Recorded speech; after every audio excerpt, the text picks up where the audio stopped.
And God remembered and thought kindly of Noah and every living thing, and all the animals that were with him in the ark. And God made a wind blow over the land, and the waters receded.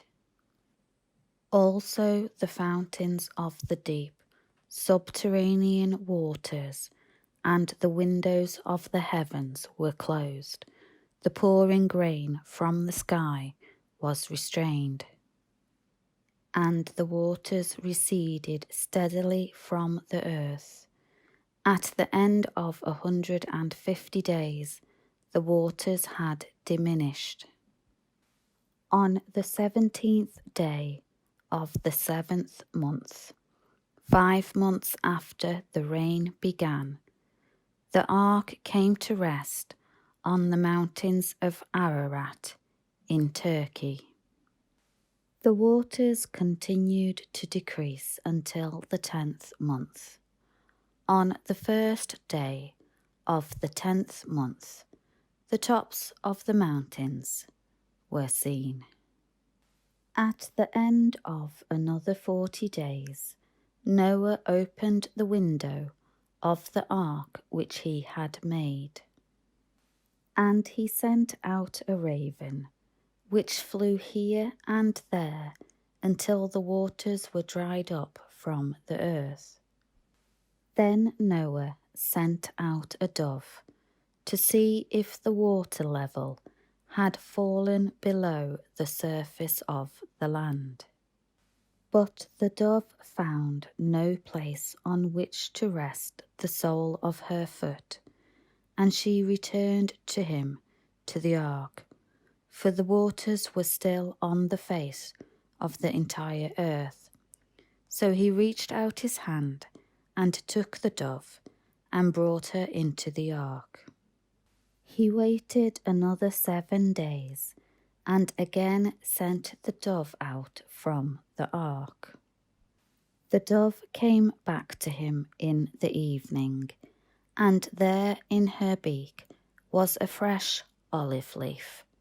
So Noah knew that the water level had subsided from the earth. Then he waited another 7 days and sent out the dove, but she did not return to him again.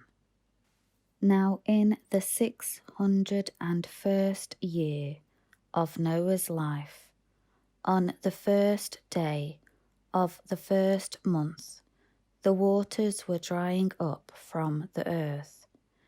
Then Noah removed the covering of the ark and looked, and the surface of the ground was drying. On the 27th day of the 2nd month, the land was entirely dry. And God spoke to Noah, saying, "Go out of the ark, you and your wife, and your sons and their wives with you. Bring out with you every living thing from all flesh, birds and animals, and every crawling thing that crawls on the earth, that they may breed abundantly on the earth, and be fruitful and multiply on the earth." So Noah went out, and his wife and his sons and their wives with him, after being in the ark 1 year and 10 days.